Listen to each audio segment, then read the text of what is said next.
Dear students, today we will be discussing a new unit. In the previous class, we had a discussion on data file handling.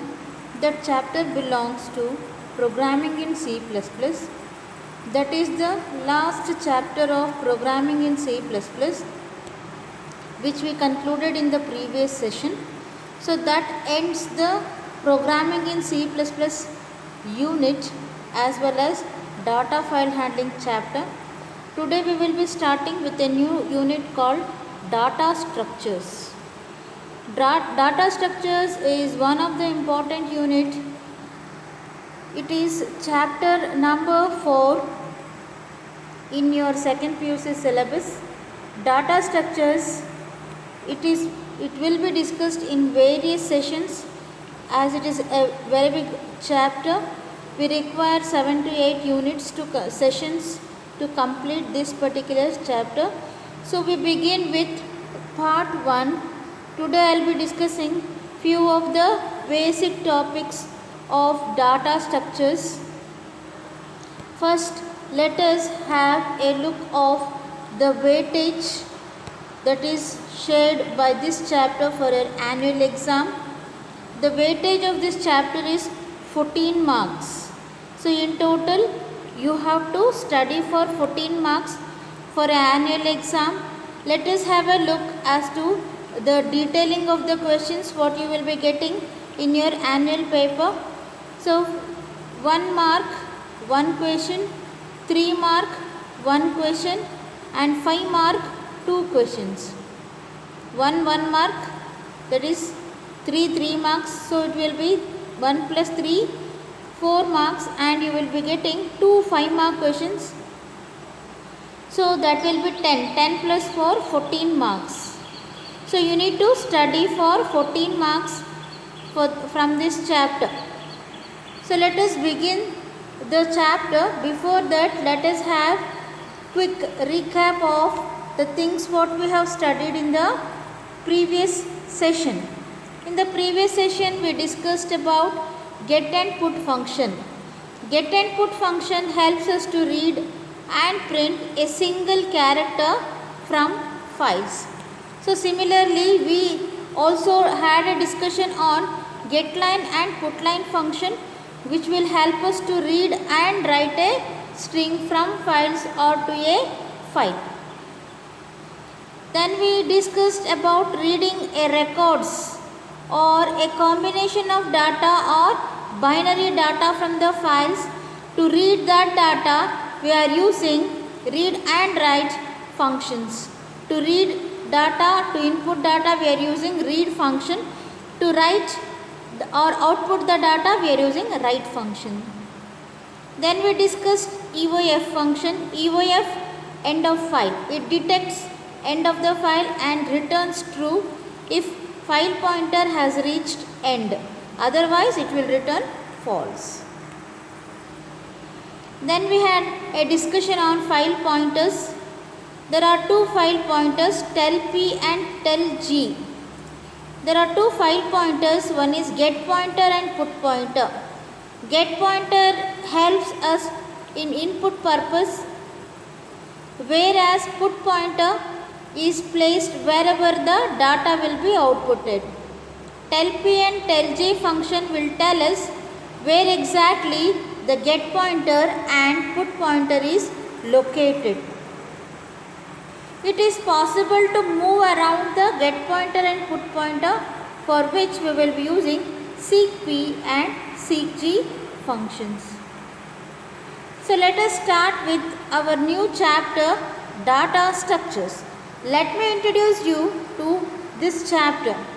So data, you might have heard about this particular word many a times in first PUC syllabus. Data is a collection of raw facts that are processed by a computer. So the data can be a single value or it can be a set of values. For example, a student name can include first name, middle name and last name. For example, Ram Vilas Paswan. Ram is the first word, first name, Vilas is the middle name and Paswan is the last name. So a name or student name includes three names, that is first name, middle name and last name. Whereas student register number is one single value. So we say that data can be a single value or it might be a group of values or combination of values. These data has to be processed, and when the data is processed it becomes information. When data is meaningful it becomes information. So in order to process this data has to be organized in the memory in a particular way. So data structures deals with how this data is organized in the memory. Structuring of data. This leads to structuring of data. Structuring means formatting. And also we need to think about how we can make sure that this data is stored in the memory and how we can plan to access the data in short span of time. So when a data has to be particularly organized in the memory, the structuring of the data takes place. Structuring means formatting. When data has to be structured in the memory, we need to utilize the memory. Without memory, we will not be able to store the data. And also, we need to require or decide on the optimization of time. Optimization means, so we need to decide on the time taken to access the data, optimized time. That means in short time we are making sure large amount of data can be accessed. In such a situation, the data structures plays a very important role. So what is the role of data structures? So data structures are efficient way to organize the data. So what is data structures? It's a way which will help us to organize the data in the memory. So data structures provides a way where we can manage large amount of data efficiently. So it will help us to organize the data. It helps us to access the data efficiently. Efficiently means fast. Data structure means organizing or structuring a collection of data items in appropriate form so we can increase the efficiency of storing and processing the data. A data structure is a specialized format using which programmer can organize. Organizing means arranging, and also we can store the data in the memory. So let us see what is data representation. Computer memory is used to store the data which is required for processing. See, you can store the data by writing on a paper. You can record it into some other device, in your phone, something like that. But in a computer system, if data has to be processed, the data has to be stored in the memory, computer's memory. The process of storing that is called data representation. Data can be of same type or data can be of different type. Data can be a single value, data can be a multiple value. So, what is the job of data structures? A data structures provide the efficient way to combine these types and process it. Data structure is a method of storing data in the memory so that it can be accessed efficiently. Efficient means so less time and large amount of data can be accessed.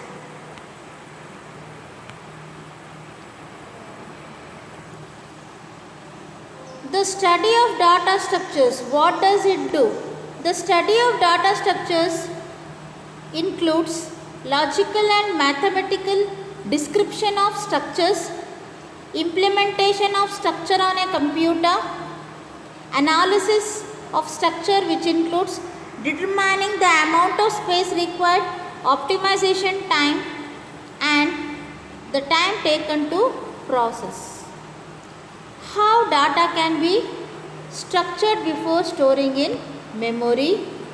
So the data structures deals with how data can be organized in the memory, how data can be accessed and how efficiently data can be accessed and how the data can be related with each other.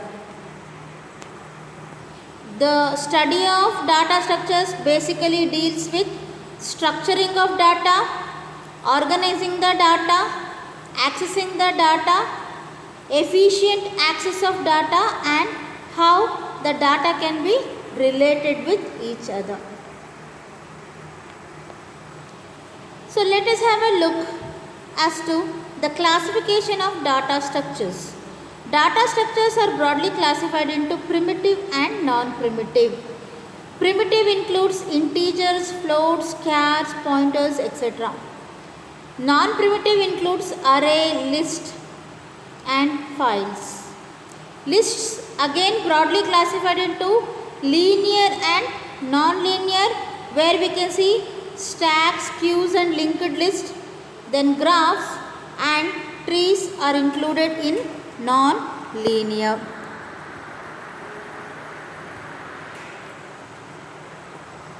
So let us have a close look of the classification of data structures. Data structures are broadly classified into primitive and non-primitive. Primitive includes int, float, char, pointers, etc. Non-primitive includes arrays, files and lists. Lists includes linear and non-linear. Linear includes stacks, queues and linked list, and non-linear includes trees and graphs. Let us discuss what is primitive data structures. Primitive data structures are directly manipulated by machine instructions. So, primitive data structures, they are directly operated upon machine level instructions. Example, int, float, char, long, short, etc. So, these are the different examples for primitive data structures. Let us have a look on the different operations that can be performed on primitive data structures. DS means data structures. So, primitive data structures, what are the different operations that can be performed on primitive data structures? The various operations that can be performed on primitive data structures are create. Create, what it will do? It will create a new data structure. So, whenever we create a new data structure, the compiler, it will allocate memory for that particular variable. For example, if we give int x, x is created. This operation is called create operation. Next is destroy. So, when the data is created, after the program execution, the created data will be destroyed or removed from the memory. So, that will free the space. When the program execution ends, the data structures is automatically destroyed by the compiler. It is deallocated by the compiler. So, let us see the other two operations which are performed on the primitive data structures. The next operation is select. Select operation is used when we access the values. This operation updates or alters the data. Then we have update operation which changes the value. So, let us have an example which explains the update operation in a better way. For example, int x is equal to 2. Here 2 2 is the value assigned to x. Again x is equal to 4. Earlier x value was 2 and then now it is 4. It is reassigned to 4. So earlier it was 2, now 2 is replaced by 4, that is x is updated with 4. Updating means making changes. There are 4 operations that can be performed on primitive data structures. One is create, select, update and destroy. Create is creating new data structures. Removing data from the memory is called destroy operation. Selecting is used to the operation that is used to access the data elements. Update operation, it is used to change the values. So this is about the operations which can be performed on linear data structures. Now let us discuss what are linear data structures or non-primitive data structures. So linear data structures are the kind of data structures that has homogeneous elements. Each element is referred by index. The examples are stacks, queues and linked list. The data elements of linear data structures will have a linear relationship. So the sequential relationship. One of the methods is to have relationship between elements by means of sequential memory location. The other method is by using pointers and links.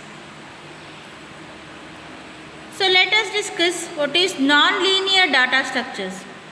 A non-linear data structure is a data structure in which a data item is connected to several other items. The data item has the possibility to reach one or more data items. Every data item attached to several others in different ways. Here the data is not arranged in sequential structure. Example, trees and graphs are the example for non-linear data structures. Let us discuss the different operations that are performed on non-linear data structures. First is traversal. The process of accessing each item exactly one time is called traversing. Insertion. The process of adding a new data item is called insertion. Deletion. The process of removing data elements is called deletion.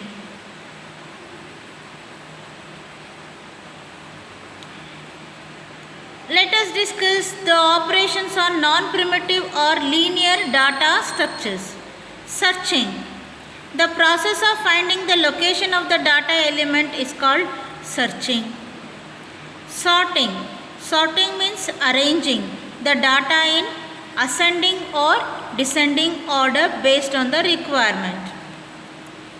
Then we have searching, sorting and merging. Merging is the process of combining the data items of two structures to a single structure. That is called merging. So the basic operations that can be performed on non-primitive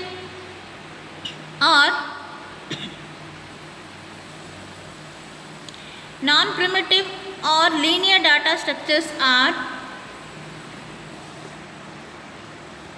traversal, insertion, deletion,